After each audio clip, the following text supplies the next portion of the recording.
우리 좌우에 있는 분들과 인사하시겠습니다. 예수님께서 부활하셨습니다. 시작.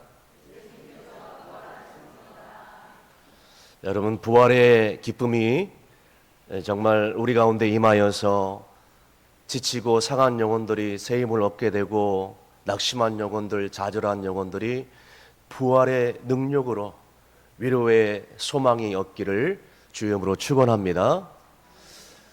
예전에도 한번 말씀을 드린 것 같은데요, 오늘 설교를 재밌는 유머 영화로 시작할까 합니다. 어느 날 벌레들에게 천사가 찾아와서 소원을 한 가지만 얘기하면 들어주겠다라고 했습니다. 자, 첫 번째 벌레가 자기는 소와 같이 되어서 저기 푸른 초장에 뛰어다니면서 마음껏 싱싱한 풀을 먹고 싶다고 얘기를 했습니다. 그래서 소를 만들어줬어요. 두 번째 벌레는 소원이 뭐냐고 물어봤을 때, 네, 저는 저기 하늘에 나는 새와 같이 마음껏 날아다니고 싶다고. 그래서 그 벌레에게는 새로 만들어줬어요. 마지막 세 번째 벌레에게 물어봤는데, 이 세 번째 벌레는 상당히 욕심이 많은 그런 벌레였습니다.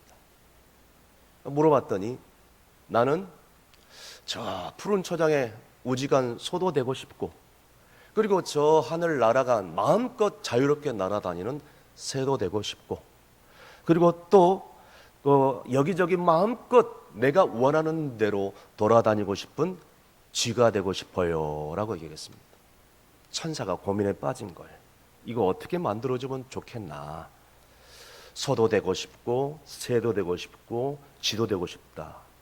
그래서 고민 끝에 이 벌레가 뭘로 변했는지 정답을 화면으로 확인하시면 되겠습니다.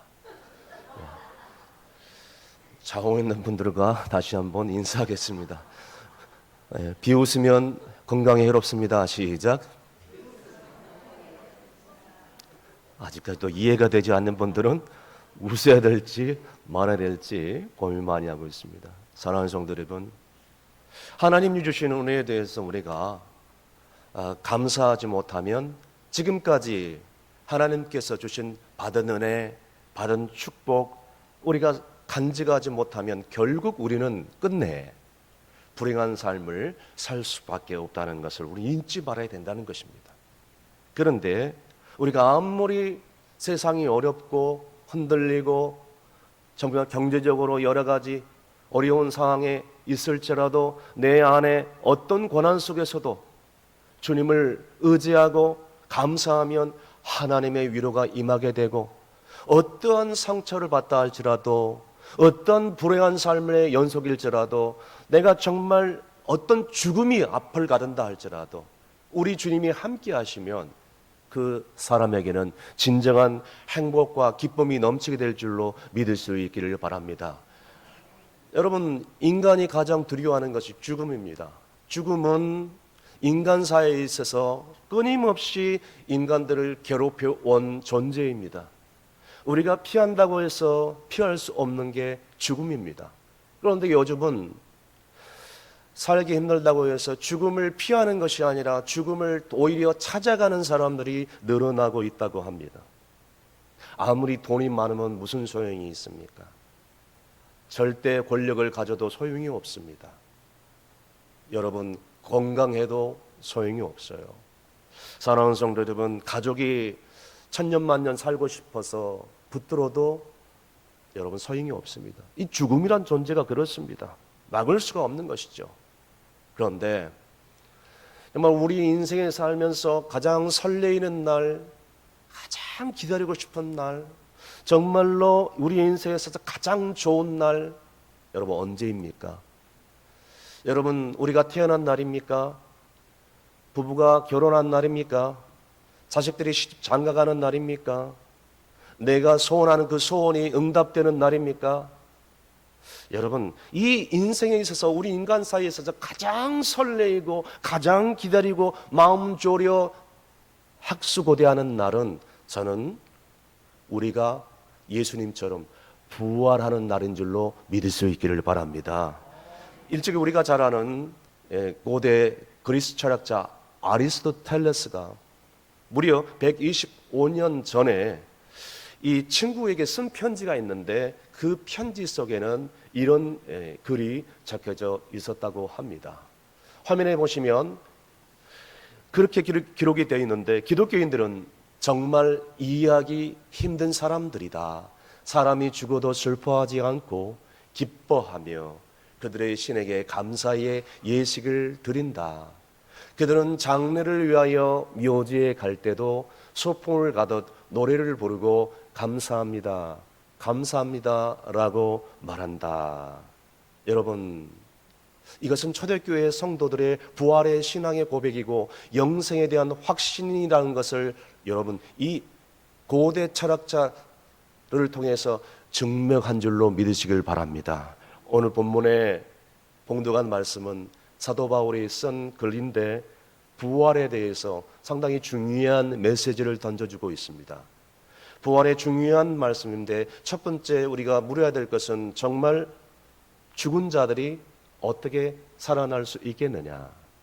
또 두 번째, 그러면 부활하게 될 터인데 그 부활에 보면 어떻게 될 것이냐. 이 상당히 중요한 문제를 사도 바울이 오늘 본문을 통해서 말씀해 주고 있습니다. 오늘 본문 35절 말씀 보십시오.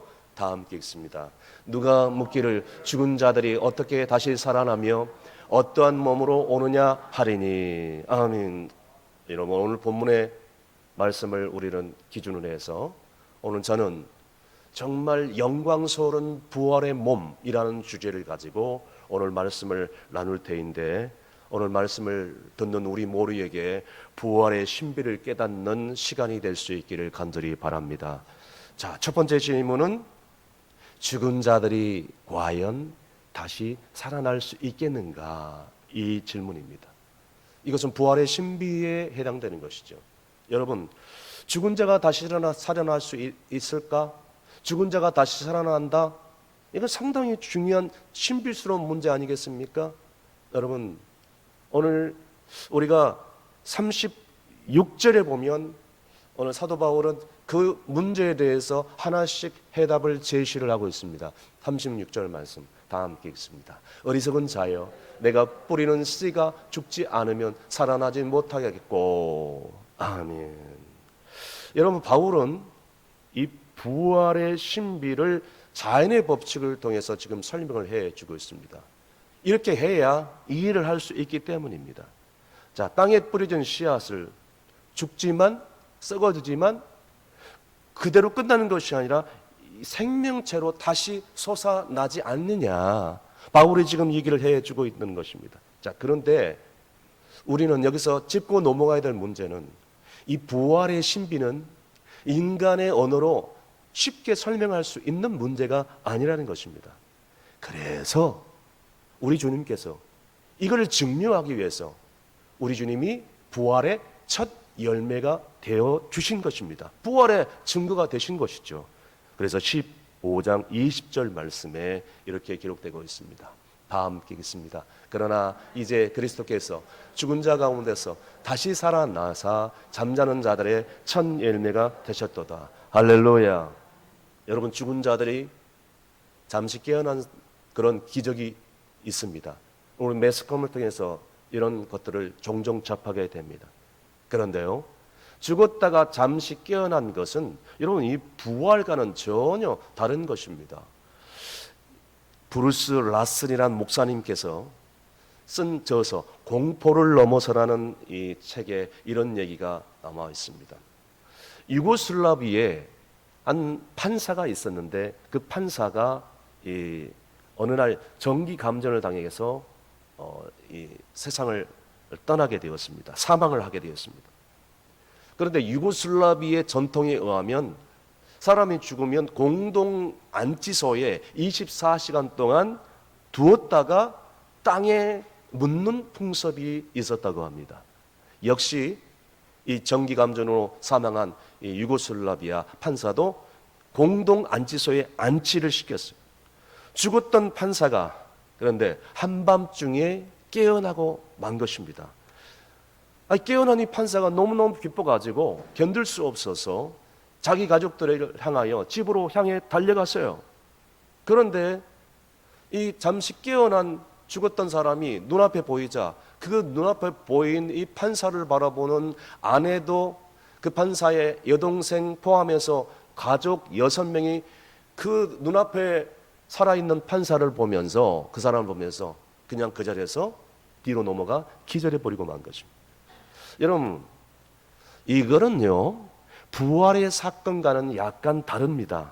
아니, 약간 다른 게 아니라 아주 차이가 많이 납니다. 그런데 부활의 신비, 정말 얼마나 신비합니까?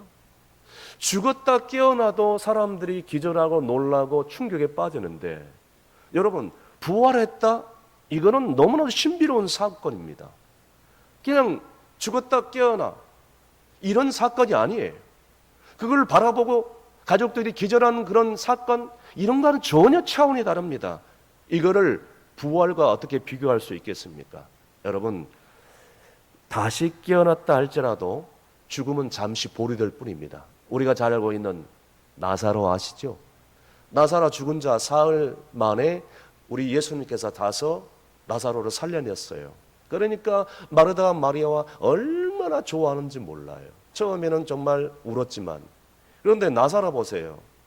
나사로 지금 살았습니까? 죽었습니까? 죽었습니다. 잠시 주님께서 살려주시고 그 다음에 때가 되매 나사로는 죽은 것입니다. 여러분, 그런데 부활을 보십시오. 예수님의 부활 상당히 차원스럽습니다. 여러분, 부활의 신비를 믿으신 분들은 큰 소리로 아멘 하시길 바랍니다. 여러분, 이 부활의 신비를 아직까지도 마음속에 굳건히 믿지 못하고 있는 분들은요, 여러분, 예수님을 바라보십시오. 예수님께서 직접 부활의 첫 열매가 되어주시고 부활의 증거가 되어주셨습니다. 여러분, 예수님의 제자들이 할 일이 없어가지고 이 부활의 증거를 증거하기 위해서 순교를 당하겠습니까? 어느 바보가 자기 스승의 그 부활을 증거하기 위해서 십자가를 거꾸로 지고 부활을 증거하다가 처참하게 그렇게 순교하겠습니까? 그러지 않습니다. 여러분, 부활의 그 증거를 믿으시고 우리 주 안에서 부활의 소망을 믿을 수 있기를 주님으로 축원합니다. 두 번째 질문이 무엇인가요? 부활의 몸이 과연 어떤 몸이냐? 이게 상당히 중요합니다. 여러분, 이 해답도 이 세상 어떤 곳에서 찾아볼 수가 없습니다. 이 해답은 어떤 곳에서 얻을 수 없는 것입니다. 오직 예수 그리스도가 해답인 줄로 믿습니다. 그래서 바울이 오늘 본문을 통해서 그 해답을 이게 설명하려고 부단한 흔적이 많이 보입니다. 그런데 바울도 한계에 부딪히는 것이죠. 자기의 그 언어로, 자기의 학문으로 예수님의 부활을 증거하려니 얼마나 힘들겠어요. 오늘 본문 37절에서 38절까지 다 함께 읽습니다. 또 내가 뿌리는 것이 장래의 형체를 뿌리는 것이 아니요 다만 이나 다른 것에 알맹이 뿐이로되 하나님이 그 뜻대로 그에게 형체를 주시되 각 종자에게 그 형체를 주시느니라. 아멘. 여러분, 텃밭을 갖고 보신 분들은 아시겠지만 벼 알갱이를 심으면 뭐가 나오죠? 나중에 이제 벼가 주렁주렁 말려가지고 쌀이 나오게 됩니다. 여러분, 가지 씨 알갱이를 씹으면 나중에 가지가 주렁주렁. 또 뭐 여러분 좋아하는 거 있지 않습니까? 뭐 있습니까? 여러분, 그거 알갱이를 심으면 처음에는 알갱이를 심는데 나중에는 열매가 맺혀요. 오이씨 알갱이를 심으면 벽씨를 심으면 벼가 나오고 오이씨 알갱이를 심으면 오이가 주렁주렁 맺히고. 여러분, 그렇습니다. 오늘 본문에 사도 바울이 이걸 얘기를 해주고 있는 건데, 심을 때는 알갱이였을 때 나중에 보니까 열매로 다른 형체로 맺힌다. 그래서 부활도 마찬가지다고 얘기를 하고 있는 것입니다. 우리는 세상에서 가지고 있던 그런 몸과 이런 부활의 몸은 차원적으로 다르다는 것을 사도 바울이 지금 말씀을 해주고 있는 것입니다. 그래서 부활의 몸은 곧 도대체 어떤 몸인가? 그러면 우리가 다시 예수님처럼 부활할 때인데 그러면 부활의 몸은 어떤 것인가? 가장 정확한 대답은 아까도 제가 말씀드린 것처럼 주님께서 해주고 있습니다. 성경이 얘기를 해주고 있습니다. 우선은 예수님의 부활이 몸의 부활이 아니었다는 것을 우리는 믿지 말아야 될 것입니다. 예수님의 부활은 몸의 부활이 아니라 영의 부활이라는 것입니다. 그래서 여러분, 예수님께서는 무덤에서 다시 일어나셨죠?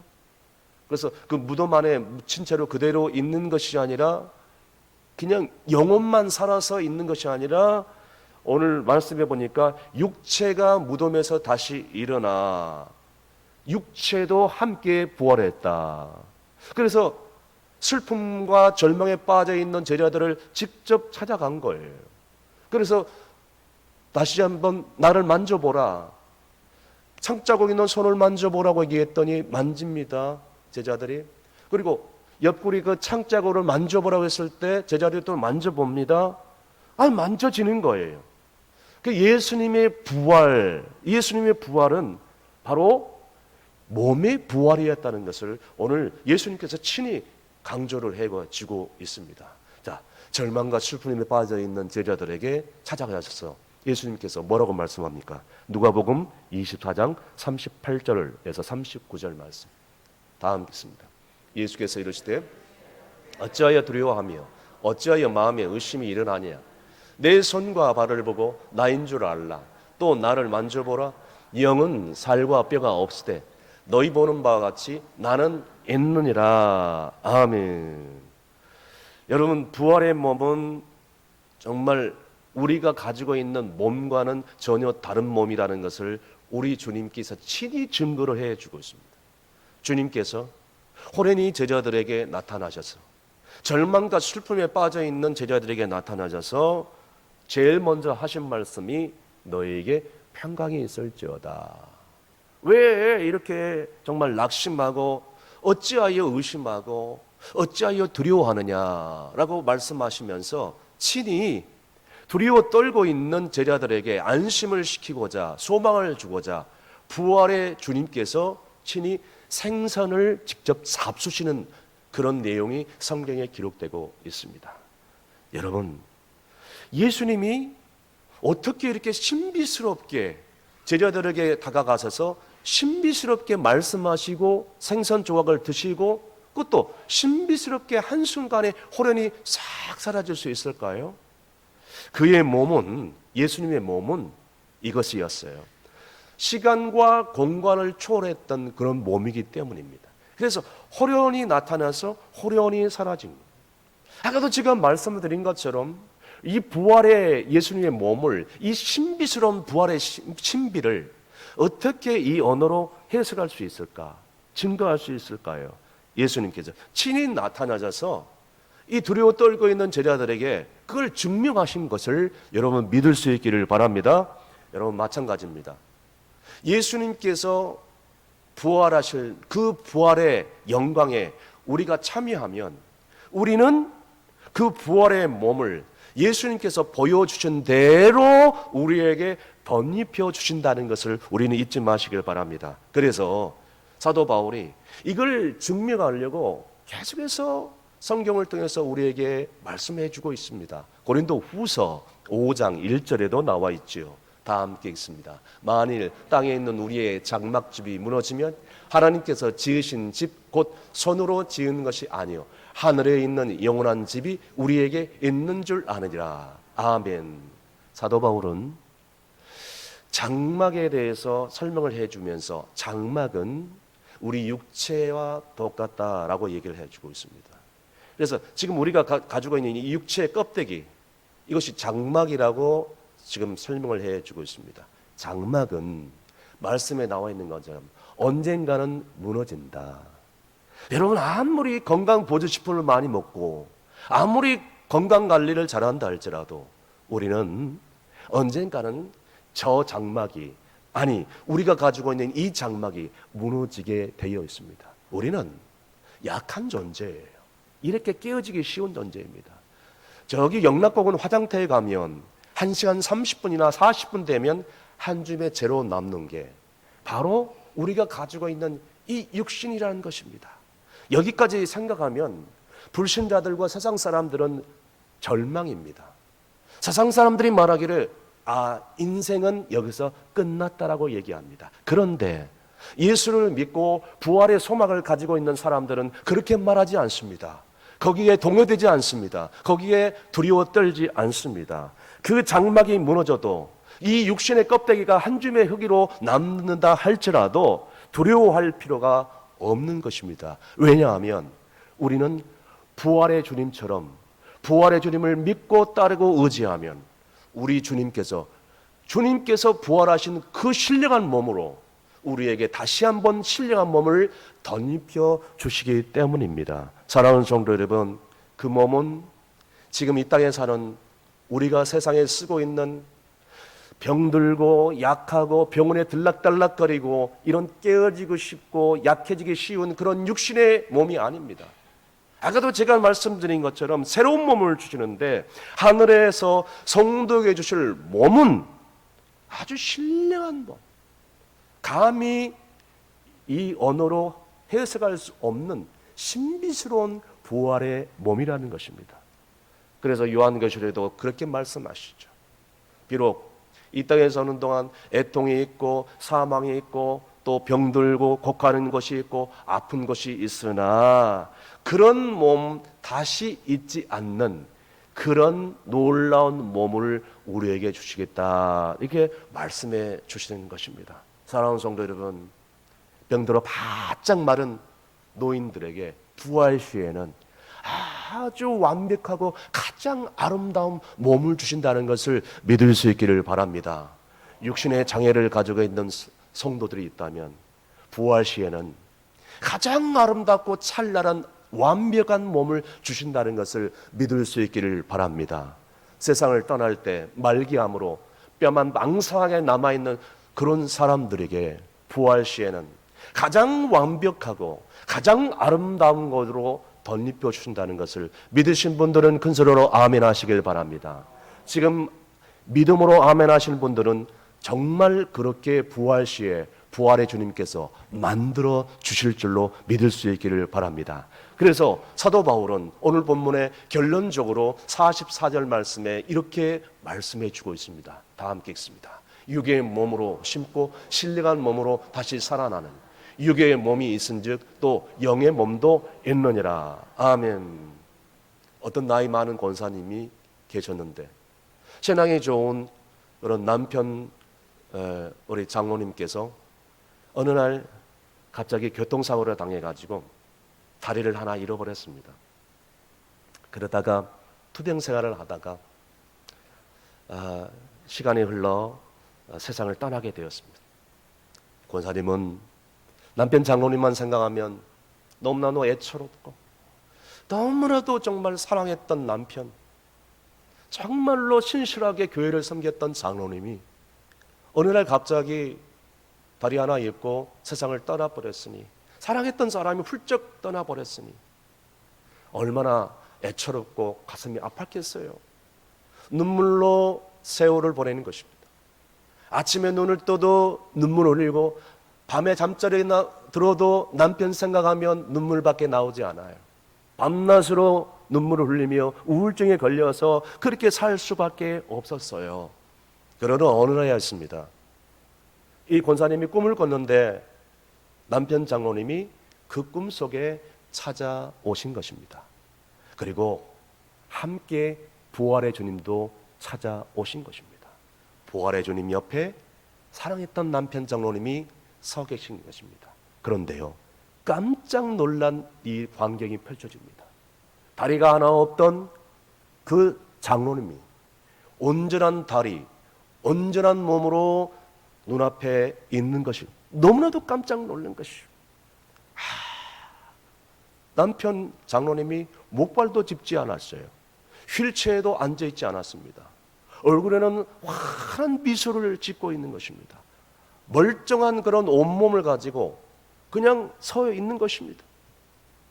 비록 꿈이었지만 그녀는, 권사님은 꿈에서 깨자마자 그냥 바짝 엎드려서 하나님 앞에 지금까지 부활신앙을 갖지 못하고 우울증이 걸려서 남편만 생각하면서 삶의 의욕을 잃어버리고 목적을 잃어버리고 살아갔던 자기의 삶을 통회하고 자복하며 회개하기 시작했습니다. 사랑했던 내 남편이 천국에서 정말 아름다운 몸을 가지고 완전한 몸을 가지고 우리 주님 곁에서 저렇게 영생을 누리며 기쁨으로 살고 있음을 그때 믿게 된 것입니다.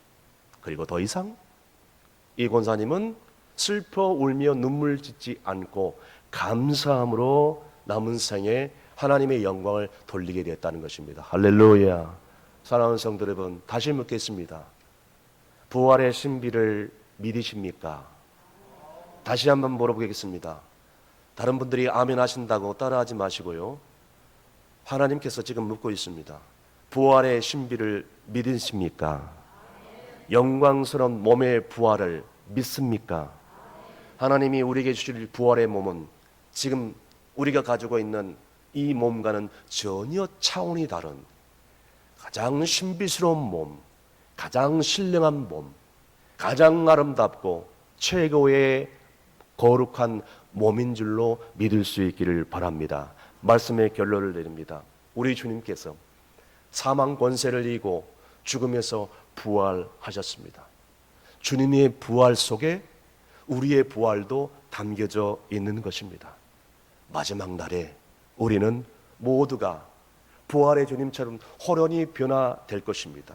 그 신령한 몸은 방금 제가 말씀드린 것처럼 이 목사가 감히 말로도 형용할 수 없는 몸입니다. 한 가지 분명한 사실은 부활하신 예수님처럼 우리도 영광스러운 몸을 가지게 될 줄로 믿습니다. 주님께서 이 시간에 말씀합니다. 나는 부활이요 생명이니 나를 믿는 자는 죽어도 살겠고 무릇 살아서 믿는 자는 영원히 죽지 아니하리니 이것을 내가 믿느냐. 오늘 우리 주님께서 예수님의 부활을 사실 그대로 믿는 자에게 우리 주님과 함께 마지막 날에 부활하게 될 것입니다. 그날은 우리는 슬퍼하는 날이 아닙니다. 그날은 승리의 날로 우리 주님께서 만들어 주실 것입니다. 부활하신 예수님께서 여러분들을 최후 승리자로 만들어 주실 것을 기대하면서 이 땅에 사는 동안 하나님의 나라와 의를 구하며 주님의 그 부활을 담대하게 증거하는 여러분이 되시기를 주의 이름으로 축원합니다. 기도하시겠습니다. 부활의 첫 열매가 되신 우리 주님, 이 시간 이 땅에 사는 동안 슬픔과 질병의 두려움 속으로 부활의 신앙을 갖지 못하고 이 땅에 썩어질 것을 바라보면서 살아왔던, 그래서 세상 사람들에게, 불신가족들에게 이 부활을 감히 증거하지 못하고 축복의 통로가 되지 못한 것을 이 시간 고백합니다. 오 주님, 이 부활 신앙이 제자들을 변화시켰고 많은 성도들에게 능력의 삶으로 이끄신 것처럼 주여, 이제는 썩어질 육신의 생명을 가지고 연연하지 않게 하시고 부활의 주님을 만나 내 남은 인생 주님께서 보시기에 합당한 삶을 살게 하여 주시옵소서. 그래서 잠시 세상에 사라질 것에 가치를 두지 않게 하시고 영원한 것에 소망을 두며 살게 도와 주시옵소서. 부활의 약속을 소망으로 삼아 오늘 힘들고 괴로운 이 고단한 삶 속에서 새 힘을 얻게 하시고 승리하게 하시고 남은 생에 부활의 증인으로 살 수 있도록 인도하여 주옵소서. 예수님의 이름으로 기도합나이다. 아멘.